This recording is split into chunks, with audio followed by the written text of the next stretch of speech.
ಶ್ರೀ ಗಣಪತಿ ಶಾರದಾ ಗುರುಭ್ಯೋ ನಮಃ. ಯತ್ರ ಯೋಗೇಶ್ವರ ಕೃಷ್ಣೋ ಯತ್ರ ಪಾರ್ಥೋ ಧನುರ್ಧರಃ ತತ್ರ ಶ್ರೀ ವಿಜಯ ಭೂತಿರ್ಧ್ರುವ ನೀತಿರ್ಮತಿರ್ಮಮ. ಶ್ರೋತೃಗಳಿಗೆ ಶ್ರೀ ಅಳಸಿಂಗರಾಚಾರ್ಯ ವಿರಚಿತ ಶ್ರೀ ವ್ಯಾಸ ಮಹರ್ಷಿ ಪ್ರಣೀತ ಶ್ರೀಮನ್ ಮಹಾಭಾರತದ ಉದ್ಯೋಗ ಪರ್ವದಲ್ಲಿ ದುರ್ಯೋಧನನು ಪಾಂಡವರಿಗೆ ಮತ್ತಷ್ಟು ಕೋಪೋದ್ರೇಕ ಉಂಟಾಗುವಂತೆ ಉಲೂಕನೆಂಬ ದೂತನ ಮೂಲಕವಾಗಿ ಕೆಲವು ಸಂದೇಶಗಳನ್ನು ಹೇಳಿ ಕಳುಹಿಸಿದುದು ಎಂಬ 160ನೆಯ ಅಧ್ಯಾಯಕ್ಕೆ ಸ್ವಾಗತ. ಈ ಅಧ್ಯಾಯದೊಂದಿಗೆ ಉದ್ಯೋಗ ಪರ್ವದ ಇನ್ನೊಂದು ಉಪಪರ್ವವಾದ ಉಲೂಕ ದೂತಾಗಮನ ಪರ್ವವು ಪ್ರಾರಂಭವಾಗುತ್ತಿದೆ.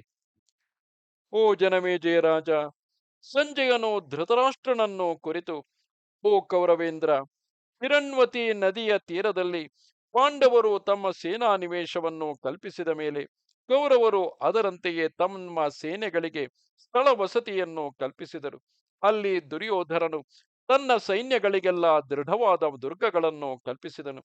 ಸಹಾಯಕ್ಕೆ ಬಂದ ರಾಜರನ್ನೆಲ್ಲ ಚೆನ್ನಾಗಿ ಸತ್ಕರಿಸಿದನು. ಸುತ್ತಲೂ ಮಾಡಬೇಕಾದ ರಕ್ಷಣಾ ಕಾರ್ಯಗಳನ್ನೆಲ್ಲ ಮಾಡಿಸಿದನು. ಆಮೇಲೆ ದುರ್ಯೋಧನನು ತನಗೆ ಆಪ್ತರಾದ ಕರ್ಣ, ಶಕುನಿ, ದುಶ್ಯಾಸನರನ್ನು ಕರೆಸಿಕೊಂಡು ಅವರೊಡನೆ ಮುಂದಿನ ಕಾರ್ಯವನ್ನು ಆಲೋಚಿಸಿದನು.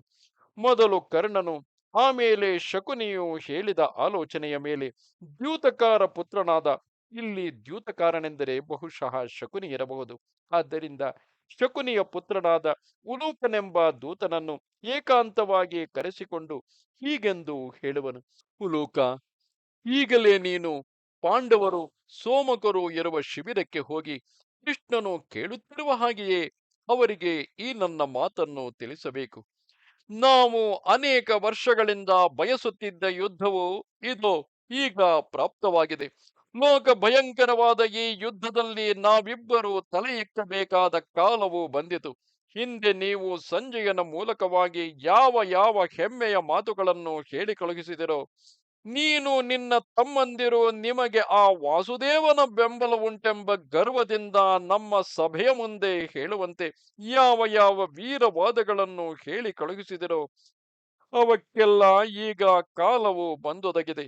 ನೀವು ಹಿಂದೆ ದ್ಯೂತ ಸಭೆಯಲ್ಲಿ ನಮ್ಮ ಮೇಲೆ ಯಾವ ಯಾವ ಪ್ರತಿಜ್ಞೆಗಳನ್ನು ಮಾಡಿದಿರೋ, ಅವನ್ನೆಲ್ಲ ಈಗ ನೀವು ಮಾಡಿ ತೋರಿಸಬಹುದು ಎಂದು ಆ ಪಾಂಡವರೆಲ್ಲರ ಮುಂದೆ ಹೇಳಬೇಕು. ಆಮೇಲೆ ಅವರೆಲ್ಲರಿಗೂ ಹಿರಿಯನಾದ ಧರ್ಮರಾಜನಿಗೆ ಪ್ರತ್ಯೇಕವಾಗಿ ನನ್ನ ಮಾತಿನಿಂದ ಹೀಗೆಂದು ತಿಳಿಸು. ಯುಧಿಷ್ಠಿರ, ನೀನು ಬಹಳ ಧಾರ್ಮಿಕನೆಂದು ಹೇಳಿಕೊಳ್ಳುವೆಯಲ್ಲವೇ? ಈಗ ನಿನಗೆ ಅಧರ್ಮದಲ್ಲಿ ಮನಸ್ಸು ಹುಟ್ಟಿತೇಕೆ? ಸಹೋದರರೊಡನೆಯೂ ಸೋಮಕ ಕೇಕೆಯ ದೇಶದ ರಾಜರೊಡನೆಯೂ ಸೇರಿಕೊಂಡು ನೀನು ಘಾತುಕನಂತೆ ಲೋಕನಾಶಕವಾದ ಈ ಯುದ್ಧವನ್ನೇಕೆ ಬಯಸಿದೆ? ನಿನ್ನನ್ನು ಇದುವರೆಗೆ ಲೋಕಕ್ಕೆಲ್ಲ ಅಭಯವನ್ನು ಕೊಟ್ಟು ಕಾಪಾಡತಕ್ಕವನೆಂದೇ ನಿಶ್ಚಯಿಸಿದ್ದೆನು. ಈಗ ನಿನ್ನ ಧಾರ್ಮಿಕತ್ವವು ಚೆನ್ನಾಗಿ ಹೊರಬಿದ್ದಿತು. ಹಿಂದೆ ಪ್ರಹ್ಲಾದನು ತನ್ನ ರಾಜ್ಯವನ್ನೆಲ್ಲ ದೇವತೆಗಳು ಕಿತ್ತುಕೊಂಡಾಗ ಆ ದೇವತೆಗಳನ್ನು ಕುರಿತು ಒಂದು ಶ್ಲೋಕವನ್ನು ಹೇಳಿದುದಾಗಿ ನಾವು ಕೇಳಿದುದುಂಟು. ಎಲೈ ದೇವತೆಗಳಿರ, ಯಾವನು ಹೊರಗೆ ಮಾತ್ರ ಮೇಲೇರಿಸಿದ ಧ್ವಜದಂತೆ ಧರ್ಮ ಚಿಹ್ನಗಳನ್ನು ತೋರಿಸುತ್ತಾ ಅಂತರಂಗದಲ್ಲಿ ಪಾಪ ಕಾರ್ಯಗಳನ್ನೇ ಬಯಸುವನು, ಅವನ ಧಾರ್ಮಿಕತ್ವವು ಬಿಡಾಲ ವ್ರತವೆನಿಸುವುದು. ಎಂದರೆ ಅದು ಬೆಕ್ಕಿನ ಸನ್ಯಾಸ ಎನಿಸುವುದು. ಯುಧಿಷ್ಠಿರ, ಈ ವಿಷಯದಲ್ಲಿ ಹಿಂದೆ ನನ್ನ ತಂದೆಗೆ ನಾರದನು ಹೇಳಿದ ಒಂದು ಕಥೆಯನ್ನು ನಿನಗೆ ತಿಳಿಸುವೆನು ಕೇಳು. ಹಿಂದೆ ಬಹಳ ತಂತ್ರಿಯಾದ ಒಂದು ಬೆಕ್ಕು ಗಂಗಾ ತೀರದಲ್ಲಿ ವಾಸಿಸುತ್ತಿತ್ತು. ಅದಕ್ಕೆ ತನ್ನ ಆಹಾರವನ್ನು ಹುಡುಕಲು ಶಕ್ತಿಯಿಲ್ಲದೆ ದುರ್ಬಲವಾಗಿದ್ದಾಗ ಅದೊಂದು ಉಪಾಯವನ್ನು ಮಾಡಿತು. ತಾನು ಸರ್ವಸಂಗ ಪರಿತ್ಯಾಗ ಮಾಡಿದ ಸನ್ಯಾಸಿಯಂತೆ ನಟಿಸುತ್ತಾ ತನ್ನ ಕೈಗಳೆರಡನ್ನು ಮೇಲಕ್ಕೆತ್ತಿ ಗಂಗಾ ತೀರದಲ್ಲಿ ನಿಶ್ಚೇಷ್ಟವಾಗಿ ಕುಳಿತು ಬಿಟ್ಟಿತು. ಇತರ ಪ್ರಾಣಿಗಳಿಗೆ ನಂಬಿಕೆಯನ್ನು ಹುಟ್ಟಿಸುವುದಕ್ಕಾಗಿ ಇನ್ನು ಮೇಲೆ ತಾನು ಯಾವ ಪ್ರಾಣಿಗಳನ್ನು ಕೊಲ್ಲದೆ ಮನಸ್ಸನ್ನು ಶುದ್ಧ ಮಾಡಿಕೊಂಡು ಧರ್ಮವನ್ನೇ ಹಿಡಿದಿರುವುದಾಗಿ ತೋರಿಸಿ ದೊಡ್ಡ ತಪಸ್ವಿಯಂತೆ ಕುಳಿತು ಬಿಟ್ಟಿತು. ಬಹುಕಾಲದವರೆಗೆ ಹೀಗಿರಲು ಅದನ್ನು ನೋಡಿ ಪಕ್ಷಿಗಳಿಗೆಲ್ಲ ಆ ಬೆಕ್ಕಿನ ನಡತೆಯಲ್ಲಿ ಸ್ವಲ್ಪ ಸ್ವಲ್ಪವಾಗಿ ನಂಬಿಕೆ ಹುಟ್ಟುತ್ತಾ ಬಂದಿತು. ಪಕ್ಷಿಗಳೆಲ್ಲವೂ ಆ ಬೆಕ್ಕಿನ ನಡತೆಯಲ್ಲಿ ಆ ಪಕ್ಷಿಗಳೆಲ್ಲವೂ ಆ ಬೆಕ್ಕಿನ ಸಾಧುತ್ವಕ್ಕೆ ಮೆಚ್ಚಿ ಅದನ್ನು ಪ್ರಶಂಸೆ ಮಾಡುತ್ತಾ ತಮ್ಮನ್ನೇ ತಿಂದು ಜೀವಿಸತಕ್ಕ ಆ ಬೆಕ್ಕಿನಲ್ಲಿ ನಂಬಿಕೆಯಿಂದ ಅದರ ಮುಂದೆ ಸುಳಿದಾಡುತ್ತಿದ್ದವು. ಪಕ್ಷಿಗಳೆಲ್ಲವೂ ಬಂದು ಗೌರವಿಸುತ್ತಿರುವುದನ್ನು ನೋಡಿ ಆ ಬೆಕ್ಕಿಗೆ ಈಗ ತನ್ನ ಕಾರ್ಯವು ಫಲಿಸಿತೆಂದು, ತನ್ನ ಸನ್ಯಾಸ ವ್ರತಕ್ಕೆ ಆಗಲೇ ಕೈಗೊಂಡ ಫಲವು ಸಿಕ್ಕಿತೆಂದು ಪರಮ ಸಂತೋಷ ಉಂಟಾಯಿತು. ಹೀಗೆಯೇ ಕೆಲವು ಕಾಲವು ಕಳೆದ ಮೇಲೆ ಆ ಬೆಕ್ಕಿದ್ದ ಸ್ಥಳಕ್ಕೆ ಇಲಿಗಳು ಬರಲಾರಂಭಿಸಿದವು. ಆ ಇಲಿಗಳಿಗೂ ಆ ಬೆಕ್ಕಿನ ನಡತೆಯಲ್ಲಿ ನಂಬಿಕೆ ಹುಟ್ಟಿ ಅದು ನಿಜವಾದ ಧಾರ್ಮಿಕ ವ್ರತವನ್ನು ಹಿಡಿದಿರುವುದೆಂದೇ ತಿಳಿದುಕೊಂಡವು. ಕಾರ್ಯಾರ್ಥವಾಗಿ ಕಪಟ ವ್ರತವನ್ನು ಹಿಡಿದ ಆ ಬೆಕ್ಕನ್ನು ನೋಡಿ ಆ ಇಲಿಗಳಿಗೆ ಈ ವಿಧವಾದ ಆಲೋಚನೆಯು ಹುಟ್ಟಿತು. ನಮಗಾದರೂ ಅನೇಕ ಶತ್ರುಗಳು, ನಮಗೆ ಬಂಧು ಮಿತ್ರ ಪರಿವಾರಗಳು ಹೆಚ್ಚಾಗಿರುವವು. ಆದುದರಿಂದ ಈ ಧಾರ್ಮಿಕನು ಅಂತಹ ವೈರಿಗಳಿಂದ ನಮ್ಮನ್ನು ಕಾಪಾಡಲಿ. ಇವನು ನಮಗೆ ಸೋದರ ಮಾವನಾಗಿರಲಿ. ನಮ್ಮಲ್ಲಿ ಮುದುಕರು, ಸಣ್ಣವರು ಮೊದಲಾದವರಿಗೆಲ್ಲ ಇವನಿಂದ ರಕ್ಷಣೆಯುಂಟಾಗುವುದು ಎಂದು ಆ ಇಲಿಗಳೆಲ್ಲವೂ ಸೇರಿ ಬೆಕ್ಕಿನ ಬಳಿಗೆ ಬಂದು ಹೀಗೆಂದು ಹೇಳಿದವು: ಮಾವ, ನಿನ್ನ ಅನುಗ್ರಹವನ್ನು ಬಯಸಿ ಬಂದಿರುವೆವು. ನಿನ್ನಿಂದ ನಾವು ನಿರ್ಭಯವಾಗಿ ಸುಖದಿಂದ ಬದುಕಬೇಕೆಂದು ಬಯಸುವೆವು. ನೀನೇ ನಮಗೆ ಮುಖ್ಯ ಗತಿ, ನೀನೇ ನಮಗೆ ಪರಮಾಪ್ತನು. ನಾವೆಲ್ಲರೂ ನಿನ್ನಲ್ಲಿ ಮರೆಹೊಕ್ಕಿರುವೆವು. ನೀನಾದರೂ ಯಾವಾಗಲೂ ಧರ್ಮದಲ್ಲಿಯೇ ಬುದ್ಧಿಯುಳ್ಳವನು, ಧರ್ಮದಲ್ಲಿಯೇ ನೆಲೆಗೊಂಡವನು. ಇಂದ್ರನು ದೇವತೆಗಳನ್ನು ಹೇಗೋ ಹಾಗೆ ನೀನು ನಮ್ಮನ್ನು ರಕ್ಷಿಸುತ್ತಿರಬೇಕು ಎಂದವು. ಇಲಿಗಳಿಗೆ ಜನ್ಮ ಮೃತ್ಯುವಾದ ಆ ಬೆಕ್ಕು ಆ ಇಲಿಗಳನ್ನು ಕುರಿತು: ಎಲೈ ಮಕ್ಕಳಿರ, ನಾನೇನು ಮಾಡಲಿ? ನನ್ನ ತಪಸ್ಸಿಗೂ ನಿಮ್ಮನ್ನು ರಕ್ಷಿಸುವ ಕಾರ್ಯಕ್ಕೂ ಬಹಳ ದೂರವಿದೆ. ಏಕೆಂದರೆ ತಪಸ್ಸಿನಲ್ಲಿದ್ದರೆ ರಕ್ಷಣಾ ಕಾರ್ಯವೂ ನಡೆಯದು. ನಿಮ್ಮ ರಕ್ಷಣಾ ಕಾರ್ಯಕ್ಕಾಗಿ ನಾನು ನಿಲ್ಲಬೇಕಾದರೆ ನನ್ನ ತಪಸ್ಸು ನಿಂತು ಹೋಗುವುದು. ಆದರೂ ನೀವು ಬಂದು ಕೇಳಿರುವುದರಿಂದ ನಿಮಗೆ ಹಿತವಾದುದನ್ನು ನಡೆಸಬೇಕಾದುದು ನನ್ನ ಧರ್ಮವು. ಆದರೆ ನಾನು ಇದುವರೆಗೆ ದೃಢವಾದ ನಿಯಮವನ್ನು ಹಿಡಿದು ತಪಸ್ಸಿನಲ್ಲಿ ಇದ್ದುದರಿಂದ ಬಹಳವಾಗಿ ಸೋತು ಹೋಗಿರುವೆನು. ನನಗೆ ಹೆಜ್ಜೆಯಿಟ್ಟು ನಡೆಯುವುದಕ್ಕೂ ಶಕ್ತಿ ಇಲ್ಲ. ಮಕ್ಕಳಿರ, ನೀವು ಹೇಳಿದಂತೆ ನಾನು ನಡೆಯಬೇಕಾದರೆ ನಾನು ಹೇಳಿದ ಕಾರ್ಯಕ್ಕೂ ನೀವು ಸಮ್ಮತಿಸಬೇಕು. ನನ್ನನ್ನು ಇಲ್ಲಿಂದ ನಿಮ್ಮಲ್ಲಿ ಯಾರಾದರೂ ಪ್ರತಿದಿನವೂ ಗಂಗಾ ನದಿಯ ತೀರಕ್ಕೆ ಹೊತ್ತುಕೊಂಡು ಹೋಗಿ ಬಿಡಬೇಕು ಎಂದಿತು. ಕಪಟವನ್ನರಿಯದ ಆ ಇಲಿಗಳು ಹಾಗೆಯೇ ಆಗಲೆಂದು ಹೇಳಿ ತಮ್ಮಲ್ಲಿ ಮಕ್ಕಳು, ಮುದುಕರು ಮೊದಲಾಗಿ ಎಲ್ಲರನ್ನೂ ಆ ಬೆಕ್ಕಿನ ಪರಿಚರ್ಯೆಗಾಗಿ ನಿಯಮಿಸಿದವು. ಪಾಪಿಯಾದ ಆ ಬೆಕ್ಕು ಅವಕಾಶ ಸಿಕ್ಕಿದಾಗಲೆಲ್ಲ ಆ ಇಲಿಗಳನ್ನು ಭಕ್ಷಿಸುತ್ತಾ ಬರಲು ಆ ಬೆಕ್ಕಿನ ದೇಹವು ಮೆಲ್ಲಗೆ ಪುಷ್ಟಿಯಾಗುತ್ತಾ ಬಂದಿತು. ಅದರ ಮೈಕಟ್ಟು ದೃಢವಾಗಿ ಬಣ್ಣವು ಬದಲಾಯಿಸಿ ಒಳ್ಳೆಯ ಬಣ್ಣಕ್ಕೆ ತಿರುಗಿತು. ಬೆಕ್ಕು ತೇಜಸ್ಸಿನಲ್ಲಿಯೂ ಬಲದಲ್ಲಿಯೂ ಹೆಚ್ಚುತ್ತಾ ಬಂದ ಹಾಗೆಲ್ಲ ಆ ಇಲಿಗಳ ಗುಂಪು ದಿನಕ್ಕೆ ಕ್ಷೀಣಿಸುತ್ತಾ ಬಂದಿತು. ಈಗ ಇಲಿಗಳಿಗೆಲ್ಲ ಸಂದೇಹವು ಹುಟ್ಟಿ ಸತ್ತುಳಿದ ಇಲಿಗಳೆಲ್ಲ ಒಂದಾಗಿ ಸೇರಿ ತಮ್ಮೊಳಗೆ ಆಲೋಚಿಸತೊಡಗಿದವು: ಏನಾಶ್ಚರ್ಯವಿದು! ತಪಸ್ಸಿನಿಂದ ಕೃಶವಾಗಿದ್ದ ನಮ್ಮ ಮಾವನ ಮೈ ದಿನಕ್ಕೆ ಉಬ್ಬುತ್ತಿದೆ. ನಮ್ಮ ಸಂಖ್ಯೆಯು ದಿನಕ್ಕೆ ಕಡಿಮೆಯಾಗುತ್ತಿದೆ. ಕಾರಣವೇನೋ ತಿಳಿಯಲಿಲ್ಲ ಎಂದು ಹೇಳುತ್ತಿರುವಾಗ ಅವುಗಳಲ್ಲಿ ಡಿಂಡಿಕವೆಂಬ ಬುದ್ಧಿಶಾಲಿಯಾದ ಇಲಿಯೊಂದು ಅಲ್ಲಿ ನೆರೆದಿದ್ದ ಬೇರೆ ಇಲಿಗಳನ್ನು ಕುರಿತು: ಎಲೈ ಬಂಧುಗಳೇ, ನೀವೆಲ್ಲರೂ ಒಟ್ಟಾಗಿ ಮೊದಲೇ ನದಿ ತೀರಕ್ಕೆ ಹೊರಟು ಹೋಗಿರಿ. ಈ ದಿನ ನಾನು ಮಾತ್ರ ಈ ನಮ್ಮ ಮಾವನನ್ನು ಹಿಂಬಾಲಿಸಿ ಬರುವೆನು. ಈಗ ಆಗ ಏನಾಗುವುದೋ ನೋಡುವೆವು ಎಂದಿತು. ಈ ಮಾತನ್ನು ಕೇಳಿ ಇಲಿಗಳೆಲ್ಲವೂ ಸರಿ ಸರಿ ಹಾಗೆಯೇ ಮಾಡುವೆವು ಎಂದು ಮುಂದಾಗಿ ಹೋಗಿ ಗಂಗಾ ತೀರದಲ್ಲಿ ನಿರೀಕ್ಷಿಸುತ್ತಿದ್ದವು. ಈ ಸಂಗತಿಯನ್ನು ತಿಳಿಯದ ಬೆಕ್ಕು ಡಿಂಡಿಕನೊಡನೆ ದಾರಿಯಲ್ಲಿ ಹೋಗುತ್ತಾ ಆ ದಿನಕ್ಕೆ ಆ ಡಿಂಡಿಕವನ್ನೇ ಭಕ್ಷಿಸಿ ಬಿಟ್ಟಿತು. ಆಮೇಲೆ ಇಲಿಗಳೆಲ್ಲವೂ ತನ್ನ ಮಾವನೊಡನೆ ಡಿಂಡಿಕನು ಬಾರದಿದ್ದುದನ್ನು ನೋಡಿ ಅದರ ಕಾರಣವೇನೆಂದು ತಮ್ಮೊಳಗೆ ಆಲೋಚಿಸತೊಡಗಿದವು. ಆಗ ಕೀಲಿಕವೆಂಬ ಬಹಳ ಮುದಿ ವಯಸ್ಸುಳ್ಳ ಒಂದು ಇಲಿಯು ತನ್ನ ಬಂಧುಗಳನ್ನು ಕುರಿತು: ಅಯ್ಯೋ ಸಹೋದರರೇ, ನಮ್ಮ ಮಾವನು ನಿಜವಾಗಿ ಧಾರ್ಮಿಕನಲ್ಲ.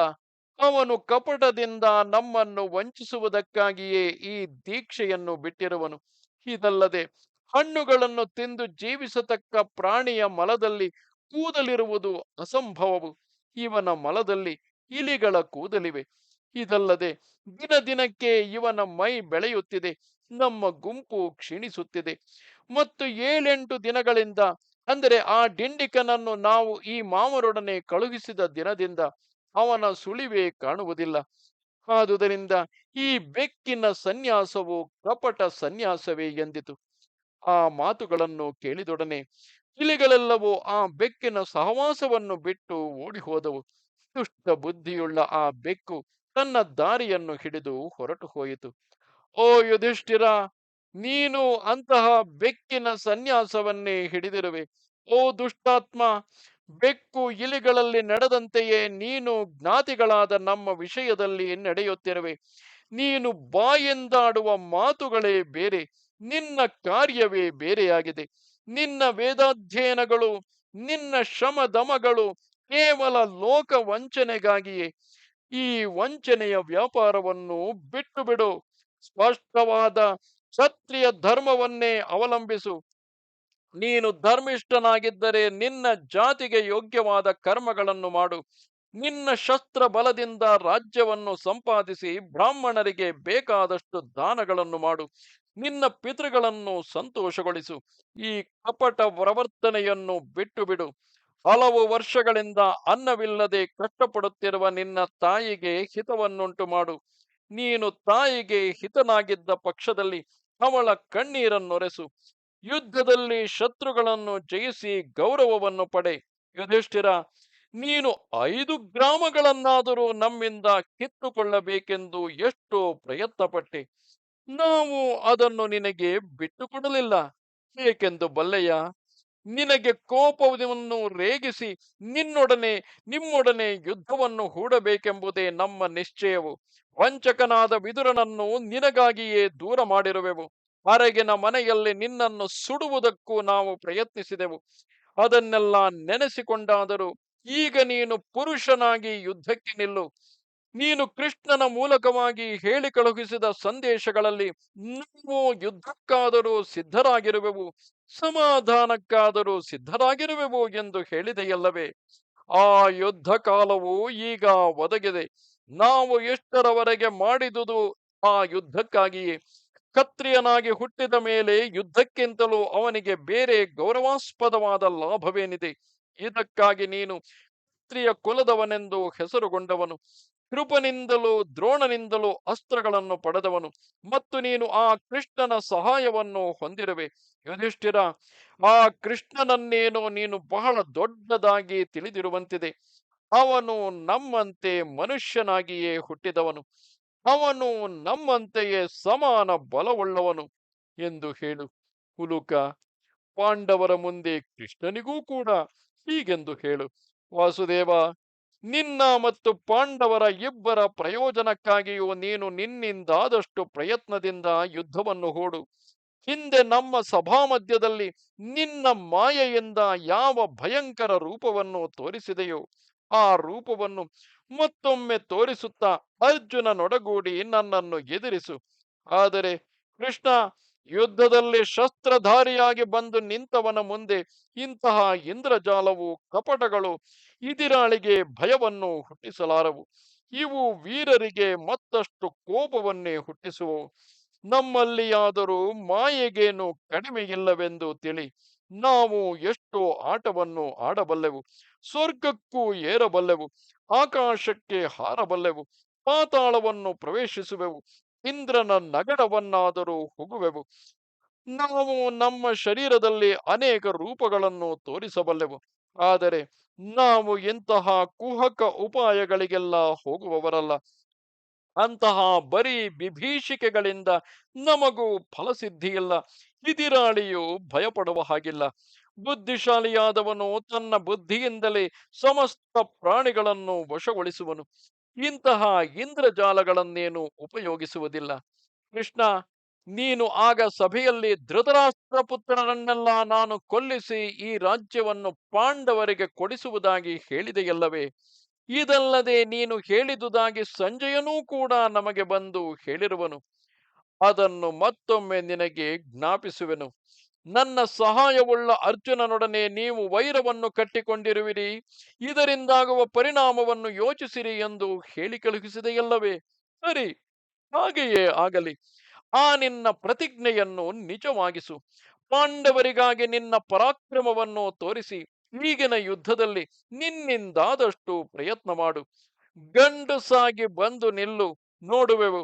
ಶತ್ರುವು ಶುದ್ಧವಾದ ಪೌರುಷವನ್ನು ಹಿಡಿದು ನಿಂತಿರುವನೆಂದು ತಿಳಿದು ಯಾವನು ಸಮಾನವಾದ ಪೌರುಷವನ್ನು ತೋರಿಸಿ ಆ ಶತ್ರುವನ್ನು ಕಷ್ಟಕ್ಕೆ ಗುರಿ ಮಾಡುವನೋ ಅಂತಹವನ ಬದುಕೇ ಸರಿಯಾದ ಬದುಕು. ಕೃಷ್ಣ, ಕಾರಣವೇನೂ ಇಲ್ಲದೆ ನಿನ್ನ ಹೆಸರೇನೋ ಬಹಳವಾಗಿ ಬೆಳಗುತ್ತಿರುವುದು. ಈಗ ಆ ಕೀರ್ತಿಯೆಲ್ಲ ಹೊರಗೆ ಬರಲಿ. ಮೇಲಕ್ಕೆ ಪುರುಷ ಲಕ್ಷಣಗಳನ್ನು ಹೊಂದಿ ತಿರುಗತಕ್ಕ ಷಂಡರು ಲೋಕದಲ್ಲಿ ಇರುವುದುಂಟು.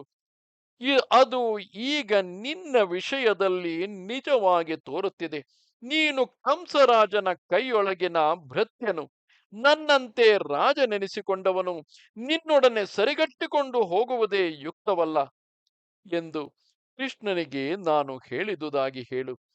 ಉಲೂಕ, ವಿದ್ಯೆಯೇನೂ ಇಲ್ಲದೆ ಬರೀ ಉಂಡಾಡಿಗನಾಗಿಯೂ ಇನ್ನು ಮೀಸೆ ಮೊಳೆಯದ ಹುಡುಗನಾಗಿಯೂ ಇರುವ ಆ ಭೀಮನನ್ನು ನೋಡಿ ನನ್ನ ಮಾತಿನಿಂದ ಅವನಿಗೆ ಬಾರಿ ಬಾರಿಗೂ ಹೀಗೆಂದು ಹೇಳು. ಎಲಾ ಭೀಮ, ವಿರಾಟ ನಗರದಲ್ಲಿ ನೀನು ಒಲಲನೆಂಬ ಹೆಸರಿನಿಂದ ಅಡಿಗೆಯನ್ನು ಮಾಡುತ್ತಿದ್ದೆಯಲ್ಲವೇ? ನೀನು ಅನುಭವಿಸಿದ ಆ ದುರವಸ್ಥೆಯೇ ನಿನ್ನ ಪೌರುಷಕ್ಕೆ ಮೇಲಾದ ಗುರುತೆಂದು ತಿಳಿ. ನೀನು ಹಿಂದೆ ದ್ಯೂತ ಸಭೆಯಲ್ಲಿ ದುಶ್ಯಾಸನನ ರಕ್ತವನ್ನು ಕುಡಿಯುವುದಾಗಿ ಪ್ರತಿಜ್ಞೆ ಮಾಡಿದೆ. ನಿನ್ನಿಂದಾದರೆ ಆ ಪ್ರತಿಜ್ಞೆಯನ್ನು ನಿಜವಾಗಿ ಮಾಡು. ಧೃತರಾಷ್ಟ್ರ ಪುತ್ರರನ್ನೆಲ್ಲ ಕೊಲ್ಲುವುದಾಗಿ ಹೇಳಿದ ಆಗಿನ ಪ್ರತಿಜ್ಞೆಯನ್ನು ಮುಗಿಸುವುದಕ್ಕೂ ಈಗ ಕಾಲವು ಒದಗಿ ಬಂದಿದೆ. ಅಯ್ಯೋ ಹುಚ್ಚ! ಭಕ್ಷ್ಯ ಭೋಜ್ಯ ಪಾನೀಯಗಳಲ್ಲಿ ಪುರಸ್ಕಾರ ಹೊಂದತಕ್ಕ ಉಂಡಾಡಿಗನಾದ ನೀನೆಲ್ಲಿ, ಯುದ್ಧವೆಲ್ಲಿ? ಗಂಡುಸಾಗಿ ಬಂದು ನಿಂತು ಯುದ್ಧ ಮಾಡು. ನಾನು ನಿನ್ನಿಂದ ಹತನಾಗಿ ನಿನ್ನ ಗದೆಯನ್ನೇ ಅಪ್ಪಿಕೊಂಡು ನೆಲದಲ್ಲಿ ಮಲಗುವುದು ನಿಶ್ಚಯವು. ನೀನು ಆ ಸಭಾಮಧ್ಯದಲ್ಲಿ ಕ್ಷಮಿಸಿ, ನೀನು ನನ್ನಿಂದ ಹತನಾಗಿ ನಿನ್ನ ಗದೆಯನ್ನೇ ಅಪ್ಪಿಕೊಂಡು ನೆಲದಲ್ಲಿ ಮಲಗುವುದು ನಿಶ್ಚಯವು. ನೀನು ಆ ಸಭಾಮಧ್ಯದಲ್ಲಿ ಮಾಡಿದ ಪ್ರತಿಜ್ಞೆ ಎಲ್ಲವೂ ವ್ಯರ್ಥವೇ ಎಂದು ಭೀಮನಿಗೆ ತಿಳಿಸು. ಉಲೂಕ, ನಕುಲನಿಗೆ ಈ ನನ್ನ ಮಾತುಗಳನ್ನು ತಿಳಿಸು. ನಕುಲ, ಸ್ಥಿರ ಮನಸ್ಸಿನಿಂದ ಬಂದು ಯುದ್ಧ ಮಾಡು. ನಿನ್ನ ಪೌರುಷವನ್ನು ನೋಡುವೆವು. ನಿನಗೆ ಯುಧಿಷ್ಠಿರನಲ್ಲಿರುವ ಪ್ರೀತಿಯನ್ನು, ನಮ್ಮಲ್ಲಿರುವ ವೈರವನ್ನು, ದ್ರೌಪದಿಗೆ ಉಂಟಾದ ಅವಮಾನಗಳನ್ನು ಮನಸ್ಸಿನಲ್ಲಿ ಜ್ಞಾಪಕವಿಟ್ಟುಕೊಂಡು ಯುದ್ಧ ಮಾಡಬೇಕೆಂದು ನಕುಲನಿಗೆ ತಿಳಿಸು. ಹಾಗೆಯೇ ಸಹದೇವನಿಗೂ ಕೂಡ ಎಲ್ಲ ರಾಜರ ಮುಂದೆ ನನ್ನ ಮಾತಿನಿಂದ ನಿನ್ನ ಹಿಂದಿನ ಪ್ರತಿಜ್ಞೆಗಳನ್ನೆಲ್ಲ ನೆನಪಿನಲ್ಲಿಟ್ಟುಕೊಂಡು ನಿನ್ನ ಶಕ್ತಿಗಿದ್ದವರೆಗೆ ಯುದ್ಧ ಮಾಡು ಎಂದು ಹೇಳು. ಆಮೇಲೆ ಉಲೂಕ, ವಿರಾಟ ದೃಪದರಿಗೂ ನಾನು ಹೇಳಿದಂತೆ ಈ ಮಾತುಗಳನ್ನು ತಿಳಿಸಬೇಕು. ಪ್ರಜಾ ಸೃಷ್ಟಿ ಮೊದಲುಗೊಂಡು ಸಾಮಾನ್ಯವಾಗಿ ಭೃತ್ಯರು ಎಷ್ಟೇ ಗುಣವುಳ್ಳವರಾಗಿದ್ದರೂ ತಮ್ಮನ್ನು ಪೋಷಿಸತಕ್ಕ ಸ್ವಾಮಿಯ ಗುಣವನ್ನು ತಿಳಿದುಕೊಳ್ಳಲಾರರು. ಹಾಗೆಯೇ ಧನಾಧಿಪತಿಗಳಾದ ಪೋಷಕರು ಕೂಡ ಭೃತ್ಯರ ಸಂಗತಿಯನ್ನು ಚೆನ್ನಾಗಿ ತಿಳಿದುಕೊಳ್ಳಲಾರರು. ಆ ಭೃತ್ಯರು ತಮ್ಮ ಪ್ರಭುವು ಎಂಥವನೇ ಆಗಿದ್ದರು ಅವನು ಕೆಲಸಕ್ಕೆ ಬಾರದವನೇ ಎಂದು ಹೇಳುವುದುಂಟು. ಈಗ ನಮ್ಮ ಸ್ಥಿತಿಯು ಅದೇ ವಿಧವೆಂದು ತೋರುತ್ತಿದೆ. ನಾನು ನಿಮ್ಮ ಪ್ರಭುವೆಂಬುದನ್ನು ತಿಳಿದುಕೊಳ್ಳದೆ ನನ್ನನ್ನು ಕೊಲ್ಲುವುದಕ್ಕಾಗಿ ಈಗ ನೀವೆಲ್ಲರೂ ಸೇರಿರುವಿರಿ. ಇರಲಿ, ಚಿಂತೆಯಿಲ್ಲ. ನಿಮ್ಮ ಮತ್ತು ಪಾಂಡವರ ಪ್ರಯೋಜನಕ್ಕಾಗಿ ಆದಷ್ಟು ಪ್ರಯತ್ನ ಪಟ್ಟು ನಮ್ಮಿದಿರಿಗೆ ಯುದ್ಧ ಮಾಡಿರಿ ಎಂದು ಅವರಿಬ್ಬರಿಗೂ ತಿಳಿಸು. ಆಮೇಲೆ ದೃಷ್ಟದ್ಯುಮ್ನನನ್ನು ನೋಡಿ, ನಿನ್ನ ಜನ್ಮಸಾರ್ಥಕತೆಗೆ ಕಾಲವು ಬಂದೊದಗಿತು. ನೀನು ಯುದ್ಧದಲ್ಲಿ ದ್ರೋಣನನ್ನು ಎದುರಿಸಿದಾಗ ನಿನಗೆ ತೋರಿದುದನ್ನೆಲ್ಲ ಮಾಡಿ ತೋರಿಸು. ನಿನ್ನ ಮಿತ್ರರ ಕಾರ್ಯವನ್ನು ನೆರವೇರಿಸು. ಅಸಾಧ್ಯ ಕಾರ್ಯಗಳನ್ನೆಲ್ಲ ನಡೆಸು ಎಂದು ತಿಳಿಸು. ಹುಲೂಕ, ಆಮೇಲೆ ಶಿಖಂಡಿಯನ್ನು ನೋಡಿ ನನ್ನ ಮಾತಿನಿಂದ ಅವನಿಗೆ, ಎಲಾ ನಪುಂಸಕ, ಹೆದರಬೇಡ. ಮಹಾಬಾಹುವಾದ ಗಾಂಗೇಯನು ನಿನ್ನನ್ನು ನೋಡಿದಾಗಲೇ ಹೆಂಗಸೆಂದು ತಿಳಿದು ಸ್ತ್ರೀ ಹತ್ಯೆಗೆ ಹೆದರಿ ನಿನ್ನನ್ನು ಬಿಟ್ಟು ಬಿಡುವನು. ಆದುದರಿಂದ ನೀನು ನಿರ್ಭಯವಾಗಿ ಬಂದು ಯುದ್ಧ ಮಾಡಬಹುದು. ನಿನ್ನಿಂದಾದ ಶಕ್ತಿಯನ್ನೆಲ್ಲ ತೋರಿಸು. ನಿನ್ನ ಪೌರುಷವನ್ನು ನಾವೂ ನೋಡುವೆವು ಎಂದು ಹೇಳು ಎಂದನು. ಹೀಗೆ ದುರ್ಯೋಧನನು ಅವರವರಿಗೆ ಬೇರೆ ಬೇರೆಯಾಗಿಯೇ ಸಂದೇಶಗಳನ್ನು ಹೇಳಿದ ಮೇಲೆ ಉಲೂಕನ ಮುಖವನ್ನು ನೋಡಿ ಒಂದಾವರ್ತಿ ಅಟ್ಟಹಾಸದಿಂದ ನಕ್ಕು, ಉಲೂಕ, ನೀನು ಆ ಕೃಷ್ಣನ ಮುಂದೆ ಅರ್ಜುನನಿಗೆ ಈ ಮಾತನ್ನು ಹೇಳಬೇಕು. ಅರ್ಜುನ, ನೀನಾದರೂ ನಮ್ಮನ್ನು ಜಯಿಸಿ ಈ ಭೂಮಿಯನ್ನೆಲ್ಲ ಪಾಲಿಸು, ಇಲ್ಲವೇ ನನ್ನಿಂದ ಹತನಾಗಿ ರಣರಂಗದಲ್ಲಿ ಮಲಗು. ಹಿಂದೆ ನೀವು ರಾಜ್ಯ ಭ್ರಷ್ಟರಾಗಿ ಹೋದುದು, ಕಾಡಿನಲ್ಲಿ ಕಷ್ಟಪಟ್ಟುದು, ನಿಮ್ಮ ಹೆಂಡತಿಯಾದ ದ್ರೌಪದಿಗೆ ಉಂಟಾದ ಪರಿಭವಗಳು, ಇವನ್ನೆಲ್ಲ ನೆನೆಸಿಕೊಂಡು ಯುದ್ಧದಲ್ಲಿ ನಿನ್ನ ಗಂಡಸುತನವನ್ನು ತೋರಿಸು. ಒಬ್ಬ ಕ್ಷತ್ರಿಯ ರಮಣಿಯು ಯಾವ ಉದ್ದೇಶಕ್ಕಾಗಿ ಮಗನನ್ನು ಪಡೆಯುವಳೋ ಅದನ್ನು ಸಾರ್ಥಕಗೊಳಿಸುವುದಕ್ಕೆ ಈಗ ನಿನಗೆ ಕಾಲವು ಬಂದೊದಗಿದೆ. ಈಗ ನಿನ್ನ ಬಲ, ವೀರ್ಯ, ಶೌರ್ಯ, ಪೌರುಷ, ಶಸ್ತ್ರಾಸ್ತ್ರ ಚಾತುರ್ಯಗಳನ್ನೆಲ್ಲ ತೋರಿಸಬಹುದು. ನಮ್ಮ ಮೇಲೆ ನಿನ್ನ ಹಿಂದಿನ ಕೋಪಗಳನ್ನೆಲ್ಲ ತೀರಿಸಿಕೊಳ್ಳಬಹುದು. ಬಹುಕಾಲದವರೆಗೆ ರಾಜ್ಯವನ್ನು ಕಳೆದುಕೊಂಡು ಬಡತನಕ್ಕೀಡಾಗಿ ಕಷ್ಟಪಟ್ಟ ಯಾವನ ಹೃದಯವು ತಾನೇ ಕ್ಷೋಭಿಸದಿರುವುದು. ಒಳ್ಳೆ ಕುಲದಲ್ಲಿ ಹುಟ್ಟಿ ಶೂರನಾಗಿ ಪರ ಸ್ವತ್ತಿಗೆ ಆಶೆ ಪಡದೆ ಇರುವ ಯಾವನಿಗೆ ತಾನೇ ತಮಗೆ ಹಿಂದಿನಿಂದ ಬಂದ ರಾಜ್ಯವು ಅನ್ಯಾಕ್ರಾಂತವಾಗಿ ಹೋದಾಗ ಕೋಪವು ಬಾರದಿರುವುದು. ಅರ್ಜುನ, ನೀನು ಹಿಂದೆ ಆ ಕೌರವ ಸಭೆಯಲ್ಲಿ ನಮ್ಮನ್ನೆಲ್ಲ ಏನೇನೋ ಮಾಡುವುದಾಗಿ ಜಂಭವನ್ನು ಕೊಚ್ಚಿಕೊಂಡೆಯಲ್ಲವೇ? ಅವನ್ನೆಲ್ಲ ಕೆಲಸದಿಂದ ತೋರಿಸು. ಕೆಲಸ ಮಾಡದೆ ಬರೀ ಬಾಯಿ ಮಾತಾಡುವವನನ್ನು ಸತ್ಪುರುಷರು ಕೆಲಸಕ್ಕೆ ಬಾರದ ಕುತ್ಸಿತ ಪುರುಷನೆಂದು ಹೇಳುವರು. ಶತ್ರುವಶವಾದ ನಿನ್ನ ರಾಜ್ಯವನ್ನು, ನಿನ್ನ ಪದವಿಯನ್ನು ಹಿಂತಿರುಗಿ ಸಾಧಿಸು. ಯುದ್ಧವನ್ನು ಮಾಡುವುದರ ಉದ್ದೇಶಗಳು ಇವೆರಡೇ. ಆದುದರಿಂದ ಆ ನಿನ್ನ ಪೌರುಷವನ್ನೆಲ್ಲ ತೋರಿಸು. ಅರ್ಜುನ, ನೀನು ಜೂಜಿನಲ್ಲಿ ಪರಾಜಿತನಾದೆ. ನಿನ್ನ ಪತ್ನಿಯಾದ ದ್ರೌಪದಿಯು ಸಭಾಮಧ್ಯಕ್ಕೆ ಸೆಳೆಯಲ್ಪಟ್ಟಳು. ಇಂತಹ ಸ್ಥಿತಿಯಲ್ಲಿ ತಾನು ಗಂಡುಸೆಂದು ತಿಳಿದುಕೊಂಡಿರತಕ್ಕ ಯಾವ ಮನುಷ್ಯನು ತಾನೇ ತನ್ನ ಕೋಪವನ್ನು ತೋರಿಸದೆ ಬಿಡುವನು? ಅಯ್ಯೋ, ನೀವೆಲ್ಲರೂ ಎಷ್ಟು ದುರವಸ್ಥೆಗಳನ್ನು ಅನುಭವಿಸಿದಿರಿ! ಒಂದಲ್ಲ, ಎರಡಲ್ಲ, 12 ವರ್ಷಗಳವರೆಗೆ ಮನೆ ಮಠಗಳನ್ನೆಲ್ಲ ಬಿಟ್ಟು ಕಾಡಿನಲ್ಲಿ ಅಲೆದಾಡಿದಿರಿ. ಅದರಿಂದಾಚೆಗೆ 1 ವರ್ಷದವರೆಗೆ ವಿರಾಟನ ಗೃಹದಲ್ಲಿ ದಾಸ್ಯವನ್ನು ಮಾಡುತ್ತಿದ್ದಿರಿ. ಹೀಗೆ ರಾಜ್ಯ ಭ್ರಂಶ, ವನವಾಸಾದಿ ಕಷ್ಟಗಳು, ಕೈ ಹಿಡಿದ ಹೆಂಡತಿಗೆ ಸಂಭವಿಸಿದ ಅವಮಾನಗಳು, ಇವನ್ನೆಲ್ಲ ಜ್ಞಾಪಿಸಿಕೊಂಡು ಈಗಲಾದರೂ ನೀನು ಗಂಡುಸಾಗಿ ಬಂದು ಯುದ್ಧಕ್ಕೆ ನಿಲ್ಲು. ಅರ್ಜುನ, ಹಿಂದೆ ದ್ಯೂತ ಸಭೆಯಲ್ಲಿ ನಿನ್ನನ್ನು, ನಿನ್ನ ಸಹೋದರರನ್ನು ಕುರಿತು ನಮ್ಮವರು ಬಾರಿ ಬಾರಿಗೂ ಹೇಳಿದ ನಿಂದ ವಾಕ್ಯಗಳಿಗೆ ಈಗ ತಕ್ಕ ಪ್ರತಿಕ್ರಿಯೆಗಳನ್ನು ತೋರಿಸು. ನಿನ್ನ ಕೋಪವನ್ನೆಲ್ಲ ನಮ್ಮ ಮೇಲೆ ತೋರಿಸು. ಕೋಪವೇ ಗಂಡಸಿನ ಲಕ್ಷಣವು. ಮುಂದಿನ ಯುದ್ಧದಲ್ಲಿ ನಿನ್ನ ಕೋಪ, ನಿನ್ನ ಬಲ, ನಿನ್ನ ವೀರ್ಯ, ನಿನ್ನ ಅಸ್ತ್ರ ಕೌಶಲ್ಯ ಇವನ್ನೆಲ್ಲ ಚೆನ್ನಾಗಿ ತೋರಿಸು. ನೀನು ಗಂಡಸು ಎಂಬುದನ್ನು ನೀನು ಯುದ್ಧಕ್ಕೆ ಬಂದು ತೋರಿಸು. ಹೇಗಿದ್ದರೂ ನಿಮ್ಮ ಆಯುಧಗಳಿಗೆಲ್ಲ ಪೂಜಾ ಸಂಸ್ಕಾರಗಳು ನಡೆದಾಯಿತು. ಕುರುಕ್ಷೇತ್ರವು ಈಗ ಕೆಸರಿಲ್ಲದೆ ಯುದ್ಧಕ್ಕೆ ಅನುಕೂಲವಾಗಿರುವುದು. ನಿನ್ನ ಕುದುರೆಗಳೆಲ್ಲವೂ ಕೊಬ್ಬಿ ಬೆಳೆದಿರುವವು. ನಿನ್ನ ಯುದ್ಧ ವೀರರೆಲ್ಲರೂ ಚೆನ್ನಾಗಿ ಪೋಷಿಸಲ್ಪಟ್ಟಿರುವರು. ಇನ್ನು ಸಂದೇಹವೇಕೆ? ಹೊರಡು, ಕೃಷ್ಣನನ್ನು ಸಹಾಯಕ್ಕಿಟ್ಟುಕೊಂಡು ನಾಳೆಯ ಯುದ್ಧವನ್ನಾರಂಭಿಸು. ನೀನು ಇದುವರೆಗೆ ಎಷ್ಟೋ ಪರಾಕ್ರಮಗಳನ್ನೆಲ್ಲ ಕೊಚ್ಚಿಕೊಂಡಿರುವೆ. ಯುದ್ಧದಲ್ಲಿ ನಮ್ಮ ಭೀಷ್ಮನನ್ನು ಎದುರಿಸದೆಯೇ ಬರೀ ಬಾಯಿ ಜಂಭವನ್ನು ಹೇಳಿಕೊಳ್ಳುವುದೇಕೆ? ಕುಂಟನು ಗಂಧಮಾದನ ಪರ್ವತವನ್ನೇರಿ ಕೊಳ್ಳಿರುವುದಾಗಿ ಹೇಳಿಕೊಂಡ ಮಾತ್ರಕ್ಕೆ ಏರಿದಂತಾಯಿತೇನು? ನಿನ್ನ ವೀರವಾದಗಳು ಅದರಂತೆಯೇ.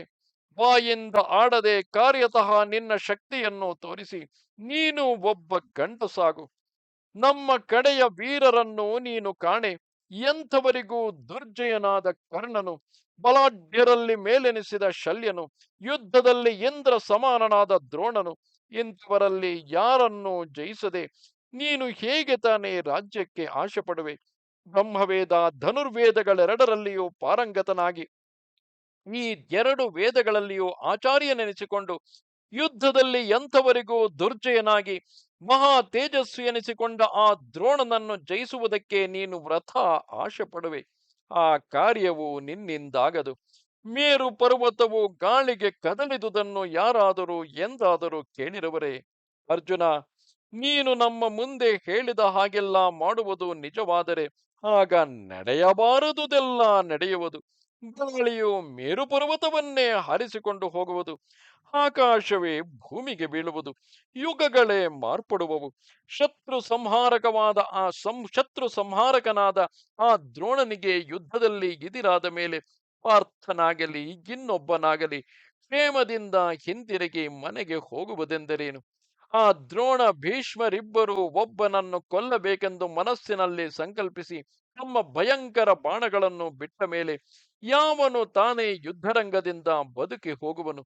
ಅಂಥವನು ನೆಲವನ್ನು ಕಾಲಿಂದ ಮೆಟ್ಟಿ ಹೋಗುವುದೆಂದರೇನು? ಅರ್ಜುನ, ಬಾವಿಯಲ್ಲಿರುವ ಕಪ್ಪೆಯಂತೆ ನಿನಗೆ ಲೋಕ ವ್ಯಾಪಾರವೇ ತಿಳಿಯದೆಂದು ತೋರುತ್ತಿದೆ. ನಮ್ಮಲ್ಲಿ ದೇವ ಸೈನ್ಯದಂತಿರುವ ಅನೇಕ ರಾಜರ ಸೈನ್ಯವುಂಟು. ಅದು ದೇವತೆಗಳಿಂದ ಸ್ವರ್ಗವು ಹೇಗೋ ಹಾಗೆ ಅನೇಕ ವೀರ ಕ್ಷತ್ರಿಯರಿಂದ ರಕ್ಷಿತವಾಗಿ ಎಂಥವರಿಗೂ ತಡೆಯಲು ಸಾಧ್ಯವಾದುದು. ಅದನ್ನು ನೀನು ಕಾಣೆ. ಪೂರ್ವ ಪಶ್ಚಿಮ ದಕ್ಷಿಣೋತ್ತರ ದೇಶದ ರಾಜರೆಲ್ಲರೂ ನನ್ನಲ್ಲಿ ಬಂದು ಸೇರಿರುವರು. ಮತ್ತು ಕಾಂಭೋಜರು, ಶಕರು, ಕಶರು, ಸಾಲ್ವರು, ಮತ್ಸ್ಯರು, ಮಧ್ಯ ದೇಶದ ಕುರುಗಳು, ಮ್ಲೇಚ್ಛರು, ಪುಳಿಂದರು, ದ್ರವಿಡರು, ಆಂಧ್ರರು, ಕಾಂಚಿ ದೇಶದವರು ಇವರೆಲ್ಲರೂ ನಮ್ಮ ಸೈನ್ಯದಲ್ಲಿ ಸೇರಿರುವರು. ಯುದ್ಧದಲ್ಲಿ ಸುಶಿಕ್ಷಿತರಾದ ಅನೇಕ ಜನರು ಕೊನೆ ಮೊದಲಿಲ್ಲದೆ ಗಂಗಾ ಪ್ರವಾಹದಂತೆ ನನ್ನ ಕಡೆಯಲ್ಲಿ ಇರುವುದನ್ನು ನೀನು ಕಾಣೆ. ಇದರ ಮೇಲೆ ಮಹತ್ತಾದ ಗಜ ಸೈನ್ಯದ ನಡುವೆ ನಾನು ನಿಲ್ಲುವೆನು ಎಂಬುದನ್ನು ನೀನು ತಿಳಿಯದೆ ಬುದ್ಧಿಯಿಲ್ಲದ ನೀನು ನನಗಿದಿರಾಗಿ ನಿಂತು ಯುದ್ಧ ಮಾಡುವುದಕ್ಕೆ ಬಯಸುವೆಯಾ? ಅಕ್ಷಯವಾದ ಎರಡು ಬತ್ತಳಿಕೆಗಳು, ಅಗ್ನಿದತ್ತವಾದ ರಥವು, ದಿವ್ಯ ಧ್ವಜವು ನಿನ್ನಲ್ಲಿ ಇರುವುದನ್ನು ನಾವು ಬಲ್ಲೆವು. ಇರಲಿ, ಮುಂದಿನ ಯುದ್ಧದಲ್ಲಿ ಅವುಗಳ ಪ್ರಯೋಜನವೇನು? ಅದನ್ನು ನಾವು ನೋಡಿ ತಿಳಿಯುವೆವು. ಅರ್ಜುನ, ಬರೀ ಬಾಯಿಯ ಜಂಬವನ್ನು ಕೊಚ್ಚಿಕೊಳ್ಳಬೇಡ. ಯುದ್ಧಕ್ಕೆ ಬಂದು ನಿಲ್ಲು. ಯುದ್ಧದಲ್ಲಿ ಜಯವೆಂಬುದು ಯುದ್ಧ ಚಾತುರ್ಯದಿಂದಲೇ ಹೊರತು ಬರೀ ಬಾಯಿಯ ಜಂಬದಿಂದ ಸಿದ್ಧಿಸಲಾರದು. ಬಾಯಿ ಮಾತಿನಿಂದಲೇ ಕಾರ್ಯವು ಸಿದ್ಧಿಸುವುದಾದರೆ ಎಲ್ಲರೂ ಸಿದ್ಧಾರ್ಥರೇ. ಬಾಯಿ ಮಾತಿಗೆ ಯಾರಿಗೂ ದಾರಿದ್ರ್ಯವಿಲ್ಲ. ಅರ್ಜುನ, ನಿನಗೆ ಕೃಷ್ಣನ ಸಹಾಯ ಉಂಟು ಎಂಬುದನ್ನು ನಾವು ಬಲ್ಲೆವು. ತಾಳೆಯ ಮರದಷ್ಟು ಉದ್ದವಾದ ನಿನ್ನ ಗಾಂಡೀವವನ್ನು ಬಲ್ಲೆನು. ನಿನ್ನಂತೆ ಯುದ್ಧ ಮಾಡತಕ್ಕವರಿಲ್ಲವೆಂಬುದನ್ನು ನಾನು ಕೇಳಿರುವೆನು. ಇದನ್ನೆಲ್ಲ ತಿಳಿದು ನಾನು ರಾಜ್ಯವನ್ನು ನನ್ನ ಸ್ವಂತವಾಗಿಯೇ ಮಾಡಿ ಕೈಯಲ್ಲಿಟ್ಟುಕೊಂಡಿರುವೆನು. ಎಲಾ ಪಾರ್ಥ, ಮನುಷ್ಯನು ಮಾಯೆ ಮೊದಲಾದ ಉಪಧರ್ಮ ಅಂದರೆ ತಂತ್ರಗಳಿಂದಾಗಲಿ ತಮಗೆ ಕ್ರಮಾಗತವಾಗಿ ಬಾಧ್ಯತೆಗಳನ್ನು ಹೇಳಿಕೊಳ್ಳುವುದರಿಂದಾಗಲಿ ಸಿದ್ಧಿಯು ದೊರೆಯಲಾರದು. ಬರೀ ಮನಸ್ಸಂಕಲ್ಪದಿಂದಲೂ ಮನುಷ್ಯನಿಗೆ ಕಾರ್ಯಸಾಧನೆಯಾಗಲಾರದು. ಸಂಕಲ್ಪ ಮಾತ್ರದಿಂದ ತನ್ನ ಇಷ್ಟಗಳನ್ನು ನೆರವೇರಿಸಬಲ್ಲವನು ಆ ಸೃಷ್ಟಿಕರ್ತನೊಬ್ಬನೇ. ಅಷ್ಟೇಕೆ, ಕಳೆದ 13 ವರ್ಷಗಳಿಂದಲೂ ನಿಮ್ಮನ್ನೆಲ್ಲ ಗೋಳಾಡಿಸಿ ನಿಮ್ಮ ಕಣ್ಣಿದಿರಿಗೆ ನಾನು ರಾಜ್ಯವನ್ನು ಅನುಭವಿಸಿದುದಾಯಿತು. ಮುಂದೆಯೂ ನಿಮ್ಮನ್ನೆಲ್ಲ ಕೊಂದು ನಾನಾಗಿ ರಾಜ್ಯವನ್ನು ಅನುಭವಿಸುವುದು ನಿಶ್ಚಯವೇ. ಅರ್ಜುನ, ಆ ದ್ಯೂತದಲ್ಲಿ ಸೋತು ನೀನು ನನ್ನ ದಾಸನಾದಾಗ ಆ ನಿನ್ನ ಗಾಂಡೀವವೆಲ್ಲಿದ್ದಿತು? ನಿನ್ನ ಅಣ್ಣನಾದ ಭೀಮನ ಬಲವಾದರೂ ಆಗ ಎಲ್ಲಿ ಹೋಗಿತ್ತು?